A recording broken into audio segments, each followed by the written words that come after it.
Hello, everyone. Hello again. Good morning, good afternoon, or good evening. And we hope that you are well. Welcome, bienvenue.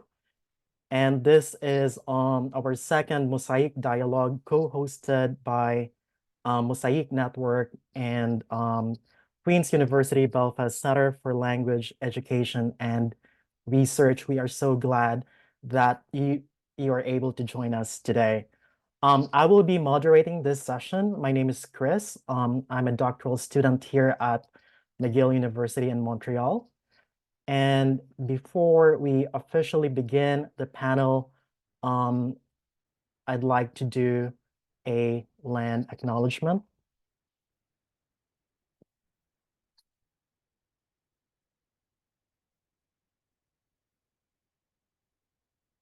So we are joining you from different parts of the world, but Mosaic Network is located at McGill University, and our university is on land which has long served as a site of meeting and exchange amongst indigenous peoples, including the Haudenosaunee and Anishinaabe nations.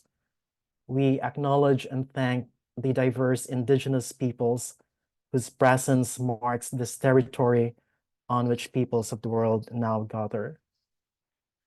We also invite you to pause and reflect on and acknowledge the indigenous lands in your own context.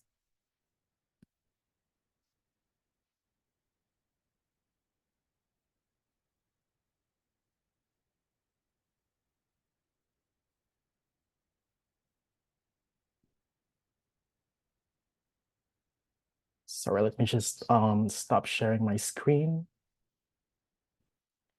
So to formally open this event, I'd like to invite Dr. Bronwyn Lowe. Bronwyn is a professor here at McGill University, and she also is one of the co-directors of the Mosaic Network. Bronwyn, over to you. Thanks very much, Chris.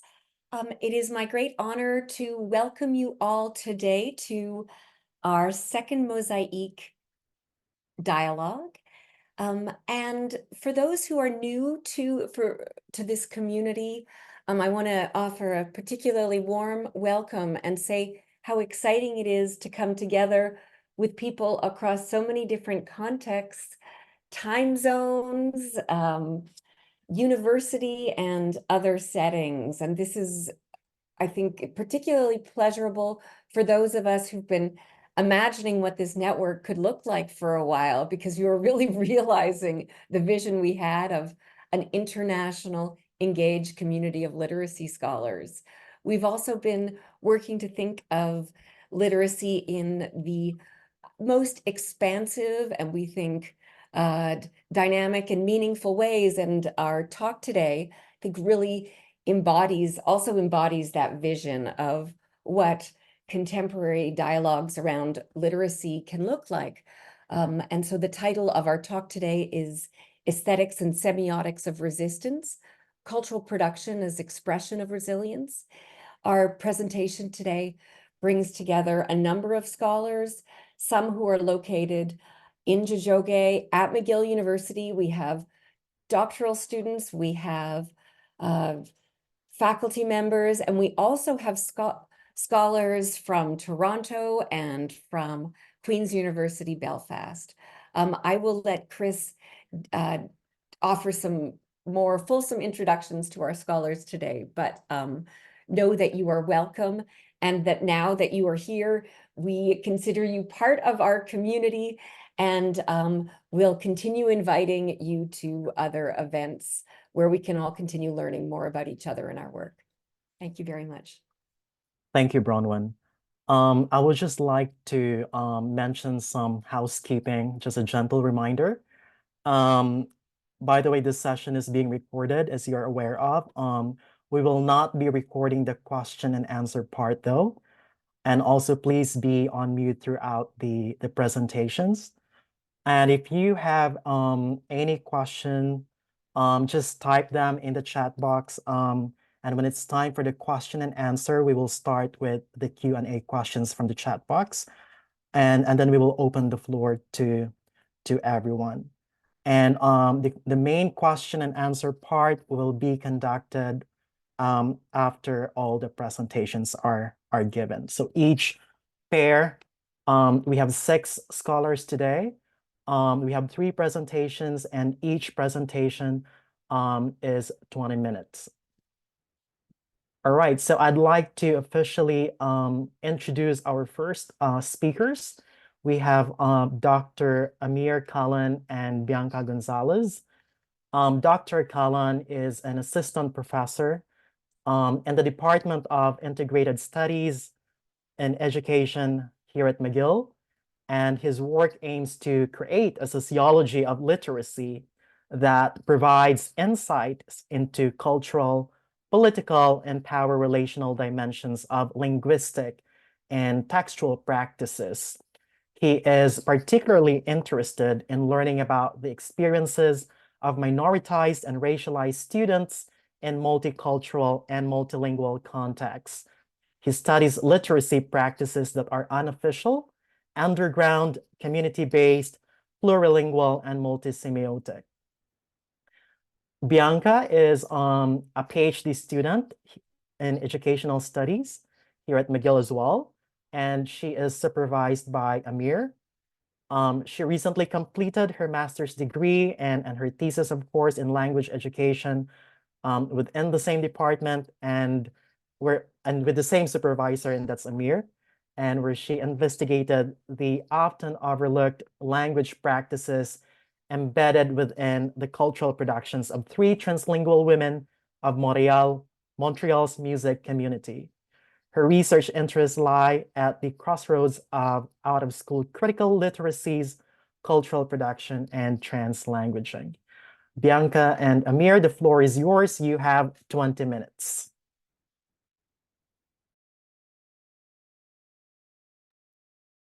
Thank you, Chris. Could you please confirm that you see my slides? Yes. Okay, thank you so much. Hello, everyone. My name is Amir Kalan. I'm excited to be part of this panel today and present alongside these amazing panelists. I'm also delighted to be able to be in conversation with our audience today. Welcome to this event, and thank you for the time you took to be here. Today, Bianca Gonzalez and I will be talking about claiming narrative sovereignty in cultural production processes. Our presentation is based on a research project funded by the Social Sciences and Humanities Research Council of Canada. The title of the project is Indigenous Cultural Production and Narrative Sovereignty, whose story, whose medium, whose voice. This project is based on a partnership between my research team and Wapakuni Mobile, which is an Indigenous nonprofit organization in Montreal. Wapakuni supports the artistic expression of Indigenous youth through mobile film studios. This partnership's goal is to better understand and define the concept of narrative sovereignty. We use the term narrative sovereignty to mean how minoritized populations create their own stories on their own terms, how they gain control over representations of who they are, and how they use cultural production as a power differential to resist historical patterns of oppression. As mentioned in the introduction, my work aims to create a sociology of literacy. Entering a research area like sociology of literacy will allow us to move beyond the text in reading and writing processes and focus on sociocultural, discursive, and power relational dimensions of literacy to address the question of how different populations use text, literacy practices, and literacy curricula for the social and political objectives. An immediately relevant question in this regard is how dominant colonial and national institutions use literacy education as a form of discourse control, and how different minority groups generate text to resist, mobilize social action, and celebrate their lives in non-regulated and independent forms of creating expression. This process of discourse control happens rather quietly in educational settings on a daily basis. In more extreme cases, it can turn into an overt conflict between a state and the people within the state. While I was preparing these slides, I heard the news that Iranian rapper Toomaj Salehi, who has been kept illegally in jail for months, has been sentenced to death for his rap. It is important to think and discuss how a number of protest songs can shake the foundation of a state to the degree that the state attempts to murder independent cultural workers. A key concept in my work is sociotextuality as one form of sociomateriality. The concept of sociotextuality has helped me demonstrate in my work that the focus on text, as is the interest of traditional rhetoric and movements like phonics, is a reductionist approach and cannot explain all the dynamics involved in text production and consumption. The concept of sociotextuality allows us to ask, what are the different groups involved in text generation? Who creates text? Who consumes text? Who is represented in text and how? Who owns texts and sells them? Who buys texts or is required to read them in institutions like schools and universities? On the other hand, the concept of sociotextuality helps us ask how a text is used. What happens to a text as a material object after it is produced? How can text be used in civic dialogue to create societal impact? How do different communities create text to construct and negotiate their identities, capture their struggles, and write and rewrite their histories? In our research project with Wapakoni, we are extending the framework of sociotextuality to discuss how films and videos produced by indigenous youth claim sovereignty over their artistic production to create their own narratives in and on their own terms. For our part in this partnership, we have been reviewing reports from different groups underrepresented in mainstream artistic and intellectual circles to see how they define the narrative sovereignty and if Wapakoni's videos reflect similar experiences and practices. Through the lens of sociotextuality, we have reviewed previous work done by post-colonial feminist and queer theorists to see how they frame artistic expression in response to unfriendly dominant cultures. We have also studied recent ethnic movements, such as the activities of Kurdish artists and activists, and urban youth cultures, such as hip-hop, to see how these communities perform narrative sovereignty. If you're interested in the sources that we have used, Bianca has a slide that she's going to share with you, the selection of the references we have consulted. In this process, we have found that there are some major components that most minority and minoritized communities discuss in the theories of cultural production. There is obviously an interest in the subject matter and the content of the cultural product. The content, of course, includes the language or the language variety in which the story is told. In most of these traditions, there are conversations about how content is structured and formed, the aesthetics of the representation of the content.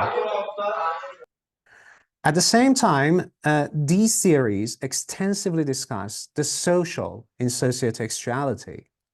They ask who participates in cultural production and who cultural products represent. They also discuss the significance of control over publishing, distribution, canon building, and attention to reception and audiences. In our research, we learned that we should not treat the charts that you see on this slide as a fixed checklist to verify the quality or degree of proclaiming narrative sovereignty. Depending on their circumstances, different communities tend to pay attention to varying numbers of these components and to different degrees. Generally speaking, though, two major components of narrative sovereignty might actually be repertoire building and reception. Debates about content, form, and language may not be easily resolved without the existence of a repertoire or canon to allow comparisons between individual cultural products. Reception is also a key factor simply because whatever the cultural product is, it is often the collective reception of the community that elevates the status of a literary or artistic work to a product representative of narrative sovereignty in that community. This collective approval, however, is fluid as it can change over time. With these introductory explanations, I would like to invite Bianca to illustrate some of these components by sharing examples from Wapikoni's videos and activities. Bianca, thank you.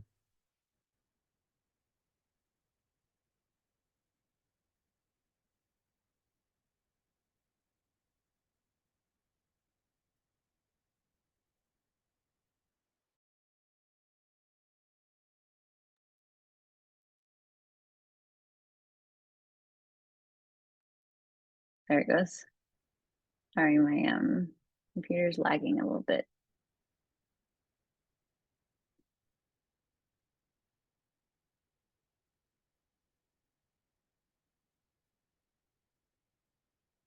Okay.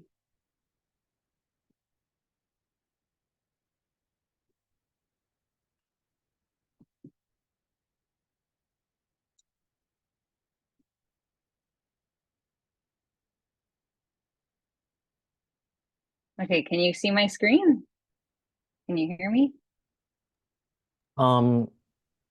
Yes, we can see your screen. Okay, there it is. It's good? Go ahead. Okay. Okay. And now let me just move this over to the side. Okay, so thank you very much, Amir, for the introduction. And I'm very happy to be here reporting on this research project, which also happens to be a project in partnership with my workplace, Wapikoni Mobile. So in addition to being a PhD student with Amir, I also have the privilege to work as a funding and partnerships advisor with Wapikoni Mobile. And I've been working on and off with Wapikoni in various positions for the past 5 years. And so this research project came about through discussions we had with Veronique Rankin, who is the director of Wapikoni Mobile, Amir, and myself. And so as Amir mentioned, I will demonstrate some of the components of narrative sovereignty while discussing Wapikoni's works and showing some examples from their films that were made.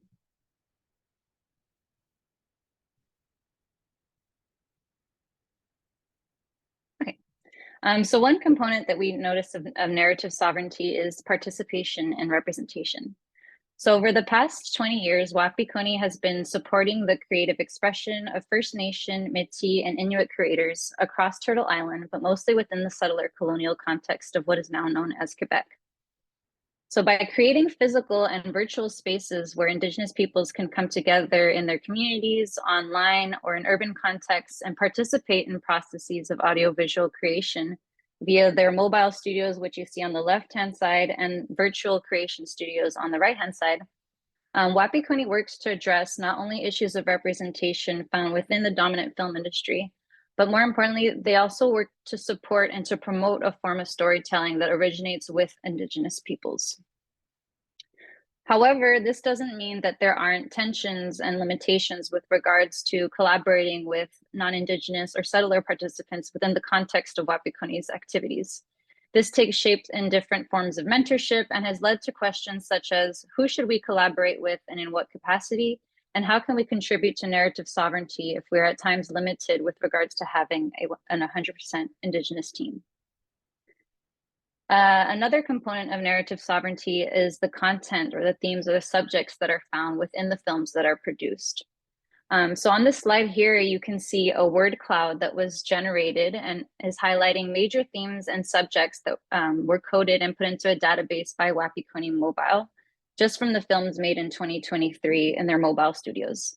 So as you can see here, some of the major themes from the films were femme, which means woman, Innu, horror, culture, family, nature, rap, intergenerational transmission, guérison, healing, health, music, children, forest, community, and much more. So from here, I revisited these main themes and I manually regrouped them in my notebook, and I started associating them with some of their films. So some of the numbers you see listed here represent a film that was made in 2023. And then I began to see connections and draw lines when a film touched upon multiple main themes. And I began to see like a sort of a circular motion connecting the films. For example, in the bottom left corner, you see enfants or kids, kids making horror and zombie movies in the forest, forest and its connection to nature and to land, and its connection to community in rural and urban contexts, community and its connection to culture, to music, to poetry, rap, culture and its connection to healing, mental health, to laughter, healing and its connection to intergenerational trauma and transmission, and intergenerational connections and its connection to womanhood or motherhood. So I just wanted to show this with you, to share this image with you, and to mention this, just to highlight how these themes and subjects are very much interconnected and that there's a lot of overlap. So to further demonstrate these interconnected themes, I will share with you some screenshots from select movies that touched upon some of these themes and reflect on their aesthetics. So in other words, I'll pay attention to the visual and the sensorial forms that the films take.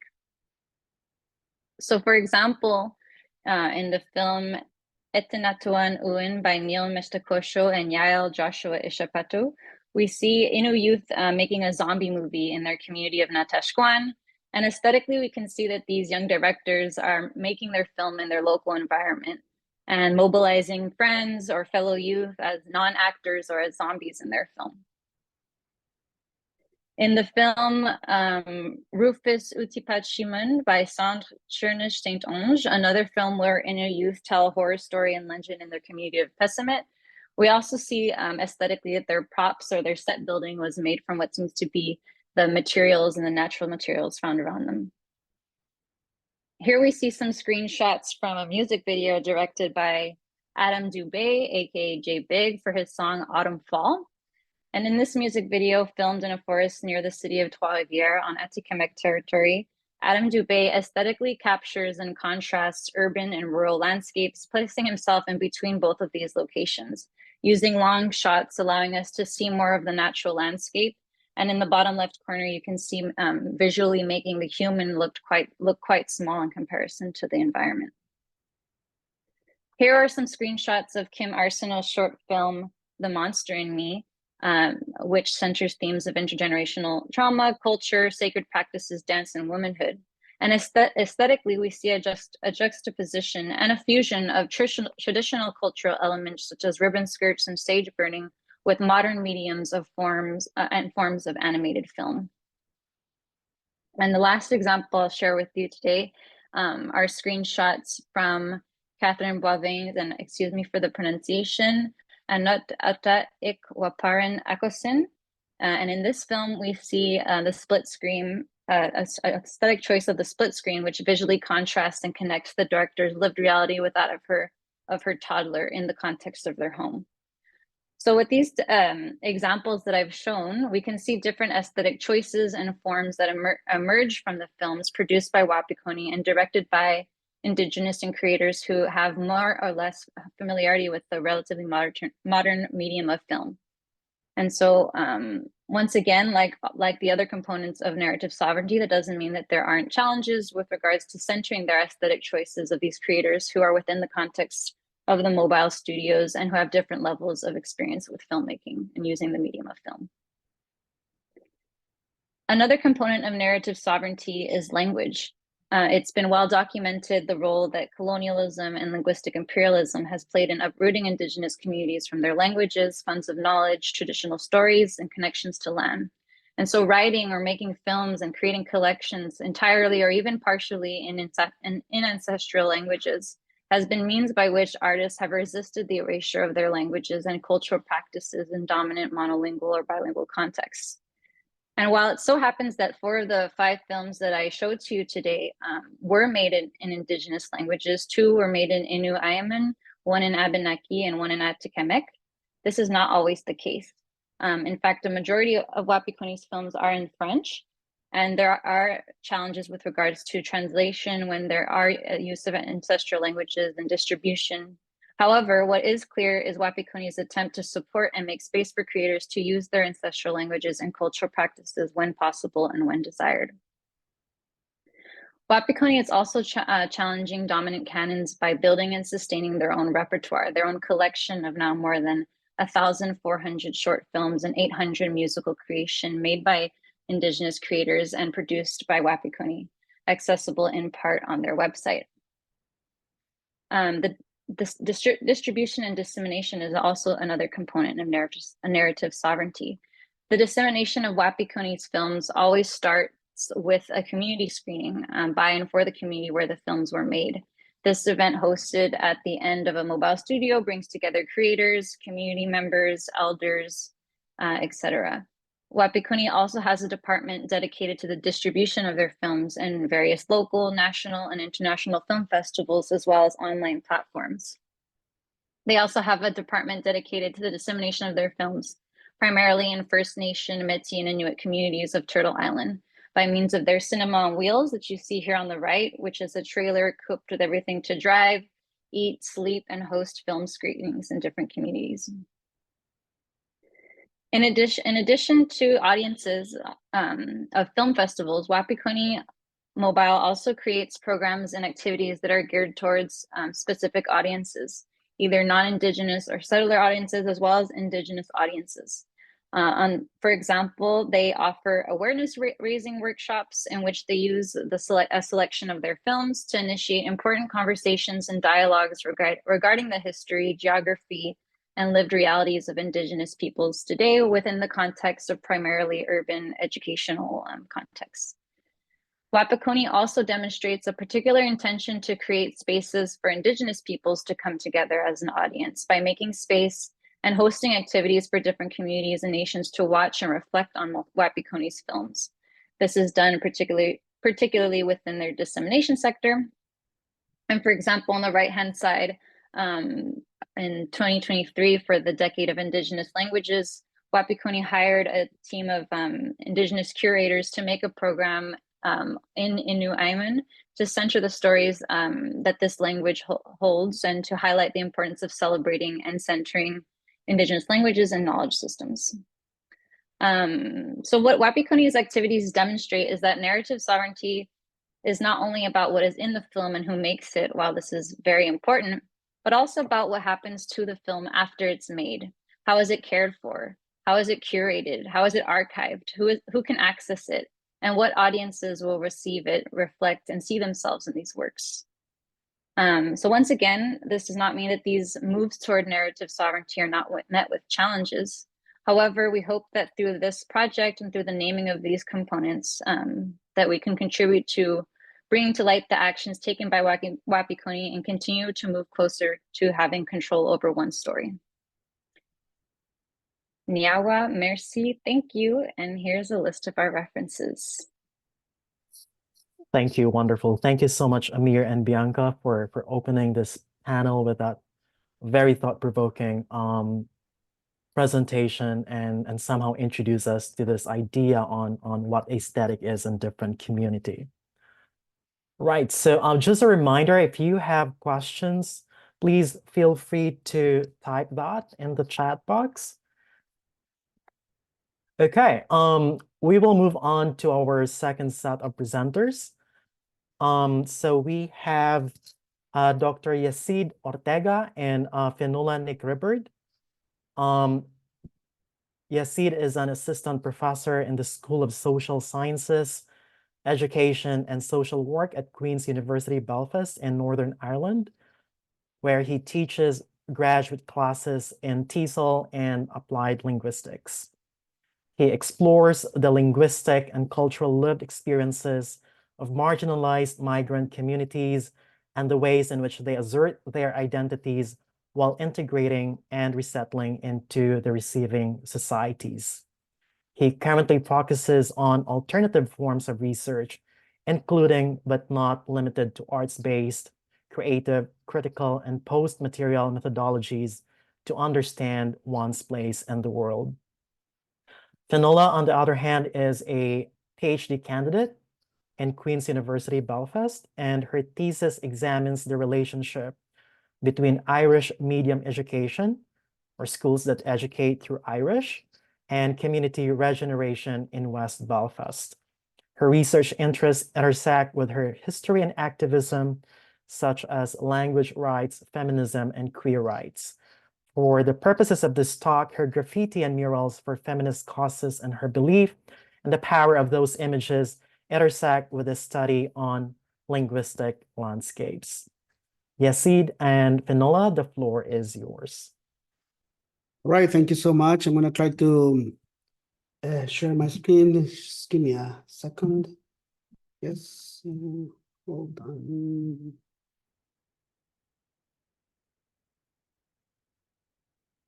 Can you see the screen, everybody? Yes, we can see it. All right, so thank you very much, Amir, and everybody at Mosaïque Network for this invitation. Today's presentation is going to be related to the most recent work that I've been working with some students at Queen's University, Belfast, at the intersection of linguistic landscapes and semiotics. First of all, I guess one of the things that I would like to express my dearest thank you to all the students that have been working with me, Fionnghuala, who's present today, Christina, Alexandra, who's here today also, and Anna, who have been helping out with this project really hard.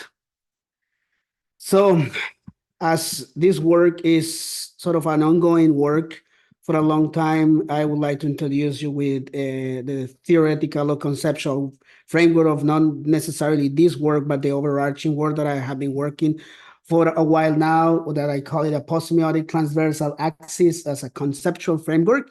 And as you can see, there are many different types of concepts that intersect to each other. But the ones that we have been using in this particular research project are related to multimodality, as it emphasizes the importance of considering different various modes of communication beyond the written language and symbols. This might include analyzing different types of images, sounds, digital media, some other non-linguistic elements in different urban and public spaces here in Belfast. One of the most important parts of this concept is the pluriversal politics that is sort of central to the work that I've done about understanding the symbols and languages in the public domain, which implies understanding the multiple possibilities of languages and cultures represented in multiple worlds, multiple universes, multiple spaces as well, and what this means to humans and the connections with non-humans as well. And another aspect of all of this framework is the non-temporal dimensions. In a post-semiotic perspective, this explores how the semiotic landscapes that you will be seeing in this presentation today interrelates and weave with the sensory dimensions and intersubjectivity, temporality, and how beings such as us humans change over time, including historical shifts, digital temporalities, and the evolving nature of the public space and communication as well. So a little bit about the research methodology that we have been using in this particular project is along the lines on something that we have called multimodal soundscape walking. However, we've been sort of talking about how to change it or adapt it a little bit more. And because I'm from a Spanish-speaking background, we call it Paseo del Paisaje Sonoro Multimodal, which for those folks who know Spanish, paseo is beyond walking. We somehow understood and learned that the idea of walking is a little bit of ableist because it is related to only for those folks who can actually walk. But paseo in Spanish, it invites us to be more intentional about our journeys in lives and when we walk through the streets and urban spaces. And to that, we borrow from different sort of methodological approaches, such as walking, listening, sensing, sound recording, photo capturing, video recording, note-taking, reflecting, but overall reflecting on the work that we do while we walk in the streets.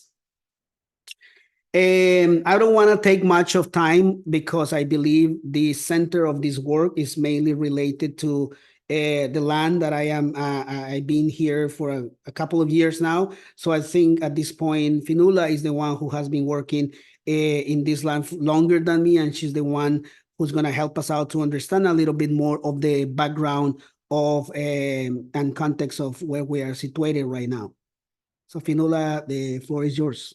Thanks, Yecid. So just before we get in, I thought it would be useful because I'm not sure how familiar people are with the social and political context over here. So I thought I'd start with a note on some terminology. So the official name for this place is Northern Ireland, but that is not a term that is recognised by the colonised community here.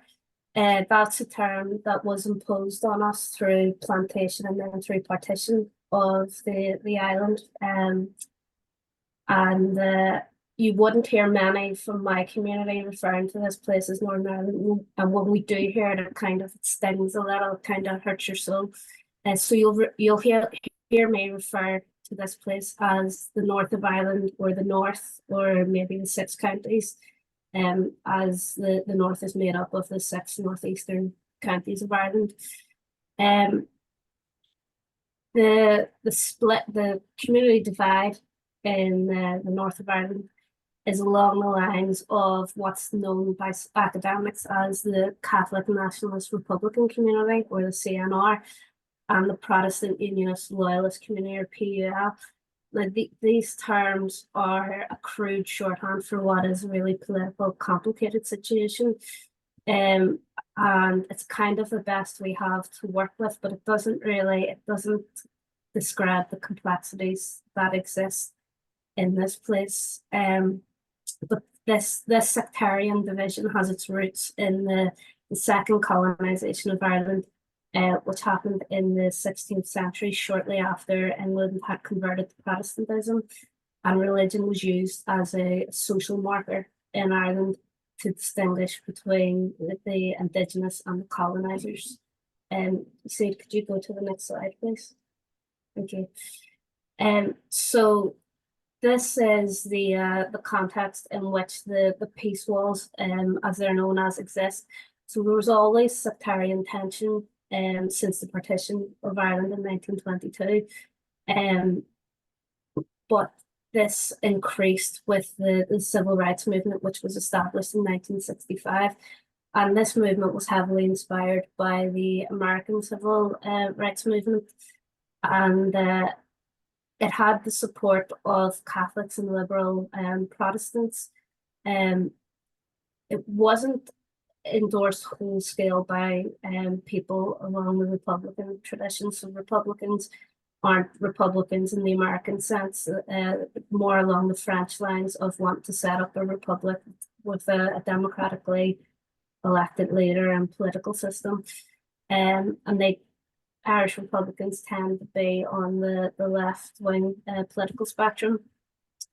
But tensions were increasing, and in August 1969, there was wide-scale riots across Derry and Belfast. And these houses here, there was 44 of them burnt out. They were in the Catholic area of the Falls Road, or Clonard, just off the Falls Road. And they were attacked by loyalist paramilitaries. And the British government refused to rebuild these homes. And what was happening was Catholics in Belfast were being pushed more to the outskirts. So it didn't really suit the British government's agenda to rebuild these homes. But what were emerging was a group of really radical language reclamation activists who wanted to decolonise and to make Gaelic or Irish the dominant acoustic, but also wanted to transform the social conditions that led to language shift in the first instance. So they rebuilt the homes. Some of them remortgaged their homes, and they fundraised. And what they were doing was they were getting the message out that through direct action, change can happen. So we see here from the late 1960s kind of a linguistic diversity happening through the form of language reclamation. But in response to these attacks, the peace wall was erected. Could you go to the next slide, please? So this wall here is along the back of those houses we just seen.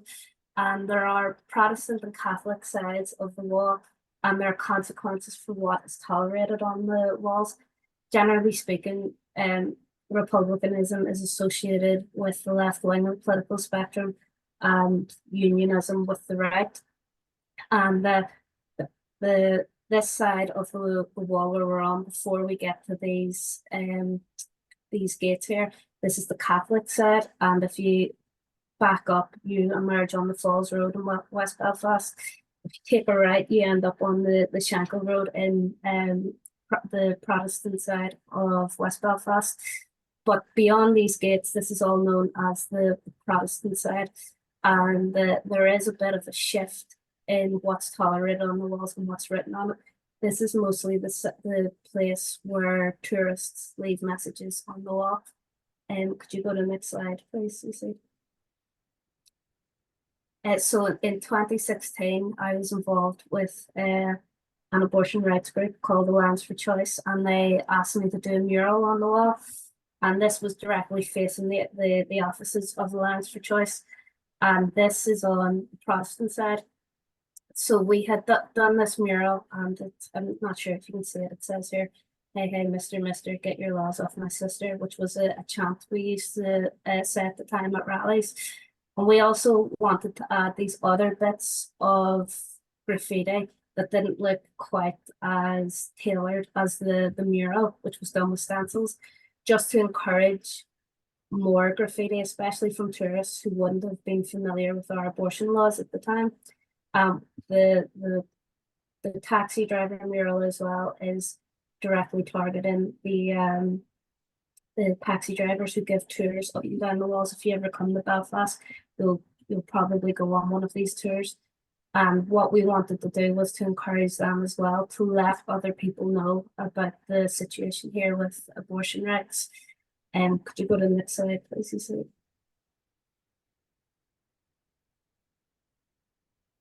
What had happened was the mural was attacked overnight, and I don't have an image of what was scrawled on it. I can't remember it too well, but I very quickly went the next day and just kind of put like a stopgap in, just to show the resilience of the activists. And again, overnight, this was defaced with child killers written all over it. So then a couple of months later, on the Catholic side of the wall, I did this mural on the right, and that stayed for over a year.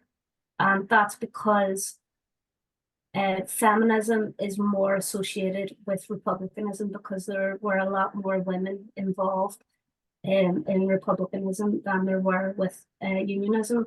Now, that's not to say that republicanism is some sort of safe haven for feminism. There have been quite a lot of scandals and instances of patriarchal violence and misogyny against women in republicanism, but the optics are there that republicanism is, or does intend to be, more liberal and more inclusive and equal. Next slide, please, Yecid.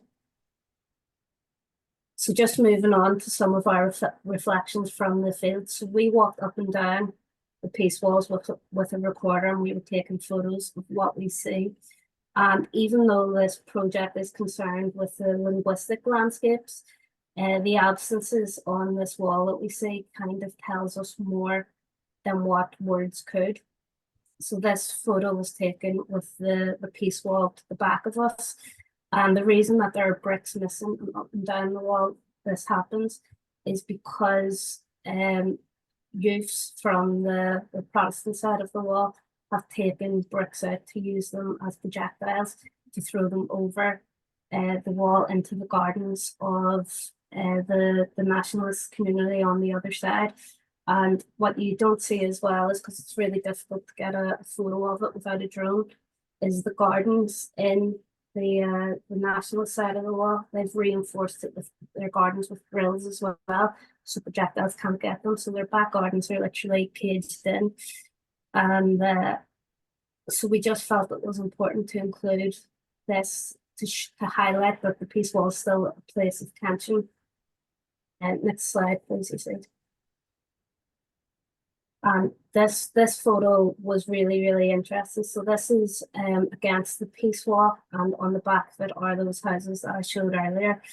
And the cracks in the wall, which lead on to green spaces and flower growing, is really, really interesting because it speaks to issues such as colonization, climate change, and social justice, particularly in Ireland. Ireland used to be one of the most densely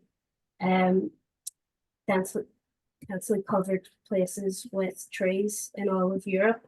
And before the idea of nations came around, we were known as Gael, and Gael means forest people, with Gaelic as the language of the forest people. And it was said that a red squirrel could travel from the bottom of Ireland to the top without its feet touching the ground. And a lot of our place names come from trees and from fauna. But our trees were felled and used to build ships for the British Empire. So whenever I see green spaces in Ireland, I think of decolonisation, and whenever I see rewilding occurring, that's what happens to me. It's also interesting as well when you know the history of a place, with what it says here, "May peace fall as a healing rain," and it just evokes the imagery of water in my head, which is in contrast to the history of arson that we covered on the other side of the wall. But it also reminds me of Ireland is known for its rain. We have an oceanic climate, and normally it's followed with lots of complaints about the rain. So it's really interesting to see rain reimagined as a positive. Next slide, please, Yecid. And this image here is on the Protestant side of the wall, and it's behind a fenced enclosure. As I said earlier, feminism is associated with republicanism and is often perceived by women from the Protestant community as something that's not for them. The Troubles, which is the colloquial term here for the conflict which lasted 30 years, is known as an armed patriarchy. And loyalist women in particular were really excluded from participating in any way in their own communities. They were reduced to baby makers and housewives. And whereas in Republican communities, you saw women take a more active role. And the simplicity of this mural, it just highlights women in the ordinary, meaning that no words are needed, because it's just showing that representation that women exist in these communities. Next slide, please, Yecid. Now, these photos are from the other side of the wall, alongside the nationalist area of the Falls Road. And they're an appeal for language rights. Kyarta China means language rights, and Actinish refers to the campaign for an Irish Language Act. We do have some sort of act as a result of activism. It's just still in the process of being introduced, but there are no legal protections for Gaelic in the north of Ireland. And what's interesting about this is that it's really decorating the streets with Gaelic in line with the aim of replacing English with Gaelic as the dominant acoustic. Next slide, please, Yecid. And this mural is one of my favorites. It was done by some friends of mine, and this was taken in Ballymurphy. And Ballymurphy is on the other side of the peace wall as well. And it was initially built as a nationalist ghetto. The housing conditions were really, really poor. There was damp, the bathrooms were outside, and the people of this area were subjected to massacre at the hands of the British Army in August 1971. 11 people were murdered over 3 days. And if you know of Bloody Sunday, the same soldiers who committed this atrocity then committed Bloody Sunday 4 months later. But this place is the epicenter of language reclamation activism in Belfast. And it's an area of high social deprivation as well. And what I really like about this is if you were to just look at statistics alone and see an area of high deprivation, We know that's associated with poor educational attainment. But what we have here is the opposite of it. We have people who put a huge emphasis on education and on Irish language education in particular. And it's young activists here who have educated themselves with Ngugi wa Thiong'o's work, and it kind of challenges any stereotypes that may exist. Next slide, please, Yecid. Over to you, Yecid. Sorry, Fionnghuala, just excuse me, just a reminder, you have 2 to 3 minutes left. No problem. Yes, I would like to, I wonder if Alexandra is here, and if so, she can share with us a minute of her experience in the project. Yeah, thank you very much. Can you hear me okay? Yes, go ahead. Yeah, just to say that I think what's come of it has been great. I kind of finished up with the project around December when I went back. I live in Valencia, so I was working on the project mainly between September and December, and it's been brilliant to see how it's all come together, because on the walks themselves, I really feel like they were amazing spaces for learning between all of us as researchers, especially because we all come from different backgrounds. I'm originally from Dublin, but I live in Valencia. Another person on the project is from Alicante in the Valencian community. So being able to walk with Cristina and kind of see all of the stickers on the Falls Road, for example, highlighting solidarity between movements in the north of Ireland and movement in the Spanish state, was really interesting, and discussing that with Cristina was a really amazing experience for me. So yeah, just how much we all learned from each other, I think was brilliant, that we all come from different perspectives, and learning so much from Fionnghuala as someone who grew up with these symbols around was really fantastic. So just to say that. Yeah, thank you so much, Alexandra. And in the interest of time, I will not show you all the bunch of photos that I have from our exhibition. However, I invite folks out there to go onto the website postsemioticlandscapes.uk exhibition, where you can find all the photographs of our exhibition. We just finished last week doing the exhibition, and if we have time later, we can show you more the engagement in the community as showing the photos in the community. So I'm gonna stop sharing right now because I don't want to take much of the time. Thank you so much. Thank you as well, Yecid and Fionnghuala, for that really interesting presentation. So we're down to our third presentation today, and we have Dr. Emmanuel Tabi and Mama Adobea ni Owoo joining us this panel. Dr. Emmanuel Tabi is an assistant professor in the Department of Integrated Studies and Education here at McGill. He completed his doctoral degree in curriculum teaching and learning at OSC University of Toronto, and he has successfully completed a postdoctoral appointment through the Black Child and Youth Studies Network at the University of Windsor. Drawing on new literacy studies, Black Feminist Thought, and the Rhetoric of Cultural Production, Emmanuel's work examines how Black individuals and communities in Canada speak to their emotional lives through their cultural production. Mama, on the other hand, is joining McGill, McGill's DICE as a postdoc researcher, and she specializes in comparative international education policy and language and literacy education. Her research focuses on language planning and policy for minoritized language learners and teachers' education for multilingual English learners. Her dissertation uses film to capture the policy narratives of Black teachers, exploring the historical, political, linguistic, cultural, and ideological complexities of literacy teaching for students of Black or African heritage. Mama and Emmanuel, welcome. The floor is yours. Thanks so much, Chris, and thanks everybody for being here. This is super exciting, as Bronwyn was talking about earlier, for this vision to be realized. So I'm gonna start off quickly.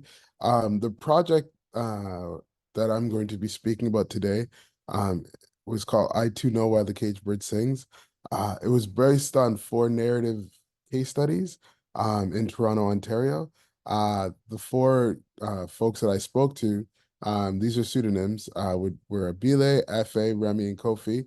And it was really important that even just with their backgrounds, that Blackness is not seen as a monolithic concept. So when folks are talking about the Black community, there isn't one Black community, right? There are many different Black communities, and these four represented many of the different Black communities in Toronto. This work draws on critical race theory, Black feminist thought, the rhetoric of cultural production, and new literacy studies. For the sake of time, I'm gonna move on, but I'd be happy to talk about how these theoretical frameworks intersected with the data later on. Just to give some context to when I was collecting data, it was kind of the height of Black Lives Matter Toronto. And this is one of the marches where we marched down University to the US consulate and sat in the middle of university and held a protest, but also had the families of folks in here, well, in the Greater Toronto area who have lost loved ones to police violence. Speaking right here was Jermaine Carby's mother and sister. And that was super important because oftentimes these realities are spoken to and through US context when we're dealing with many of the same issues here, right? An important kind of moment in this work was when we spoke to the works of Audre Lorde, Sister Outsider, from 1984. Even though that was, what, 41 years ago, Lorde's work is still so impactful, and also drawing on Dr. Maya Angelou, right? And understanding that the caged bird sings about freedom, right? And what does freedom look like to Black youth, and particularly the four Black folks that we spoke to in this project, particularly because all four of them created some sort of after-school program or poetry enclave to support Black students. And I found that interesting, and an important foundational moment for this work is I'm a musician, and I was working in different music studios. I was also a spoken word poet for 14 years. And I noticed that a lot of folks were creating after-school programs, but many of these folks also dropped out of school, right? And so I was curious about that. And that was an important tenet with this work, because they were like, yes, though we dropped out of school, we still believe education itself is very important, right? Which is important takeaway. They saw school as a space where they were marginalized, a violent space, right? Which is well documented, what Black children and youth experience in the K-12 education system in the Greater Toronto area. But they still saw education, knowledge of self, right? Financial literacy as very important. And these are many, but also a space where these young Black kids could heal from the violence that they're going through in these institutions, right? And poetry was a really important way in which folks, these children and youth, could speak to their emotional lives and what they were experiencing. And this quote by Audre Lorde, again, still so impactful. It says, "Our poems formulate the implications of ourselves, what we feel within, and dare to make real. Our fears, our hopes, our cherished terrors. There are no new pains. We have felt them all already. We have hidden that fact in the same place where we have hidden our power. They surface in our dreams, and it is our dreams that point the way to freedom. Those dreams are made realizable through our poems that give us the strength and courage to see, to feel, to speak, and to dare." Right? And so when thinking about a medium in which Black children and youth could speak to their hopes, to speak to their fears, their cherished terrors, right? Their dreams, but most importantly, their freedom, right? And thinking about what does it mean to be free as a Black person on Turtle Island, right? And so it's not, one second.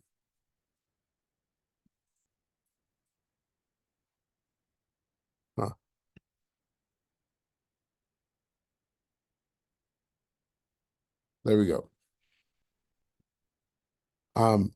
So Remy, one of the folks that we spoke to, he uses poetry and spoken word poetry and rapping within his workshops.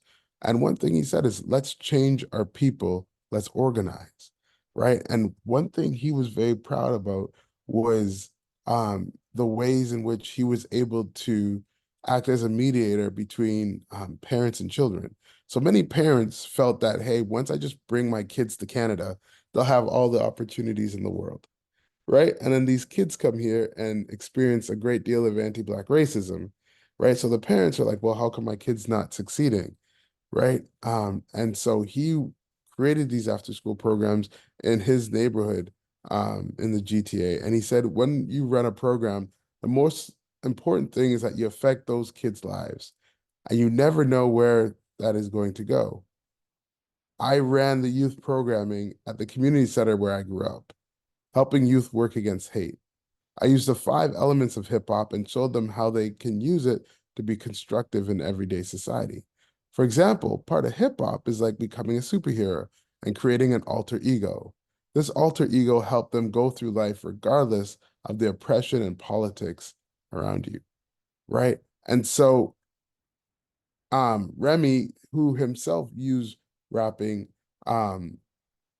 with his friends to create what he called a metaphysical space of healing, right? When they create ciphers, because he's like, when someone is rapping that quickly, you get to know who they are because they don't have time to think. You get to learn about their subconscious, right? But also helping students create that alter ego. So sometimes when you see kids just have their headphones on all the time, they're creating that safe space for themselves so they can navigate what it's like going from home to the bus stop, from the bus stop to school, right? Some of these spaces are not safe. This is a space where they could be carded. This could be a space where they could be called an N-word. My wife and our son, our eldest son, when he was just 2, they went to the park and they were called the N-word, right? Like, so these Black folks are navigating and making sense of these spaces, which some folks don't have to navigate the same way, right? And so through rapping, you're able to create a moment and imagine yourself in different ways, right? Think about the 5 elements of hip hop. You have DJing, you have graffiti, you have rapping, you have b-boying, but the most important one is knowledge, right? Knowledge of self, knowledge of your community, where you come from. And this knowledge of self and helps create self-determination, which often stands in opposition to what they're being taught about themselves and the world around them in schools, right? So with that being said, I want to turn to Mama, who's doing fantastic work. And again, I'm so happy that Mama, you're here and doing your postdoc here at McGill. And yeah, just let me know when you want me to click the next slide. Thank you. Everybody Thank you. for listening. Thank you so much, Emmanuel. That was a great presentation. And so today I'm going to be sharing with you one part of my dissertation research. And the aesthetic or cultural product of my thesis is a documentary film, which is about recovering and uncovering and repositioning Black African genius via the symbolic figure of the teacher and the reality of African multilingualism in schooling. And so here on the slide, you see the title of the documentary film that is a part of my thesis. It's titled Ebohonti No Vernacular. And so filmmaking is essentially a part of the methodological approach that I employ to capture the language policy narratives of Ghanaian teachers. And this method allows for a deeper understanding of how teachers symbolically represent just one way of studying how Africans construct and negotiate their sociopolitical identities to resist perceived unequal social relations that are part of language planning and policy processes in Ghana, which is the context that my research is in. And so I place the teacher at the forefront of the policy-making discourse to expose what bottom-up policy looks like and to show who grassroots actors of policy are and what they do in their daily lives. And I approach this from a decolonial Southern perspective citing Nkrumah's calls for African self-determination, which is seen within the notion of the African personality. And this has been described by Kwesi Saki as the African personality is not only defined by what is in the process of becoming, but also by what it was not permitted to become during the century or more of colonial domination, of oppression and exploitation. And so essentially it's still speaking back to the theme that Emmanuel just spoke about, Black self-determination. Next slide.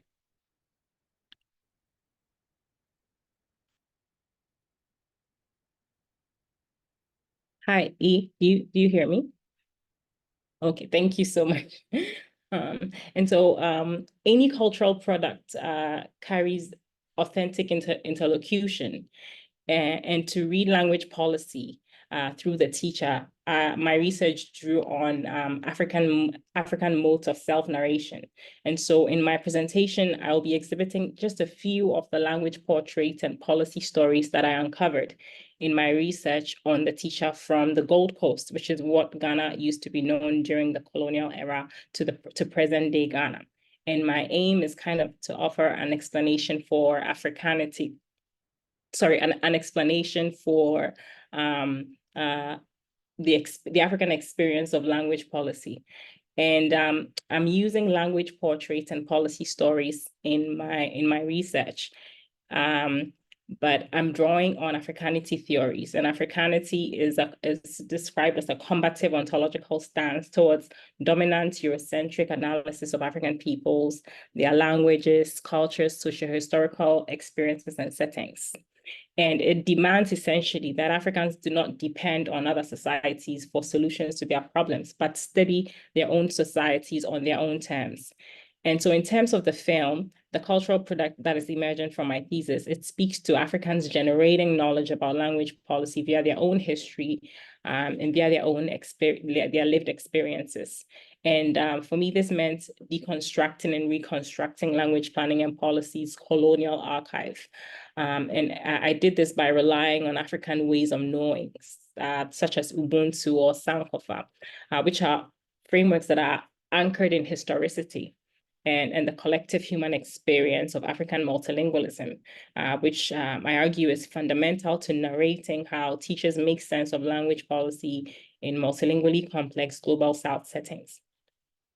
And so I also draw on portraiture as a methodological inquiry to expose the way the teachers portrait and their lived experiences can be visualized, in the film.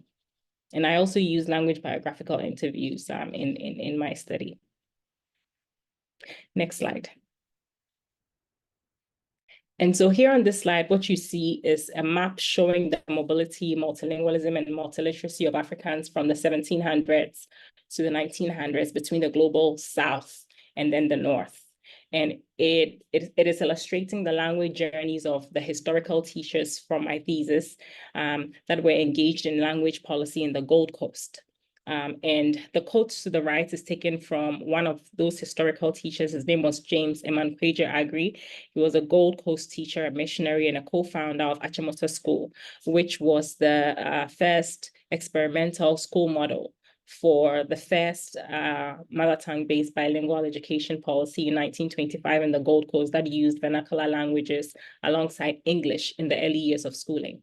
And so this quote is from Agri's letter to an African-American sociologist, W.E.B. Du Bois, who also happens to be a civil rights activist, when he was a registrar in Livingston College in South Carolina, after migrating from the Gold Coast to go and further his studies abroad. And he explains, he says, he calls us the Chi, which should be spelled tree, speaking peoples. We don't call ourselves Chi, we call tree Potokan. I have traversed most of the places mentioned in Cruikshank's 18 years on the Gold Coast. I, too, went to Kumasi with Scott and can expose many of the falsehoods and fables of diseased imagination he weaves within the covers of his books. There are no cannibals among the Akans, they are the Fancies and the Ashantis. And so he's kind of trying to rewrite, you know, the Eurocentric narrative that has already been written about African people and their languages by Westerners who came to the Gold Coast and tried to, you know, understand the cultures and the languages and the literacies of the Gold Coast from the global northern perspective. And so this is one example, I'm arguing, of how historical Africans rewrote problematic racial-linguistic narratives about African cultural multilingualism in the colonial archive. And here, I think that they reiterate multilingualism as well as the genius and the superpower of Africans, looking at all the historical teachers in the archive. They were all multilinguals in the area. Sorry, I'm using my cursor now, but I realize that it's Emmanuel's screen in the Gold Coast, in Elmina, the Dutch Gold Coast, the British Gold Coast, and then also the Danish Gold Coast, traveling all the way back to the global north and then returning to serve as teachers who try to develop medium of instruction policies, medium of instruction resources to support mother tongue-based bilingual education policy in the Gold Coast. So next slide.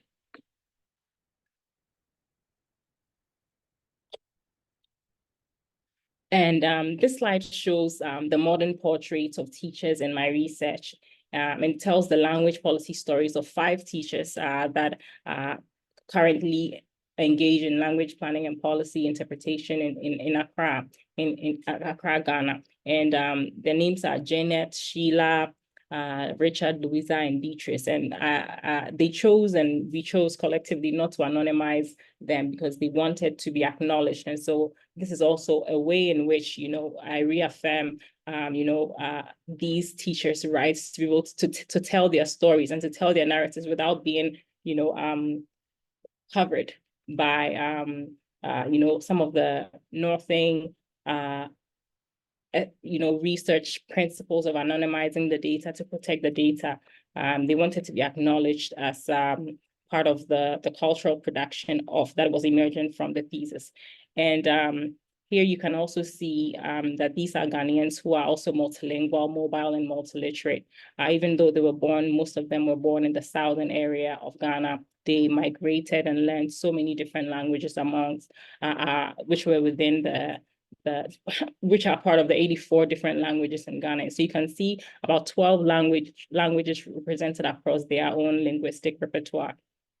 And here again, so what I want to do is reiterate the multilingualism that is a part of African multilingual societies as a genius and a superpower of Africans. And so next slide.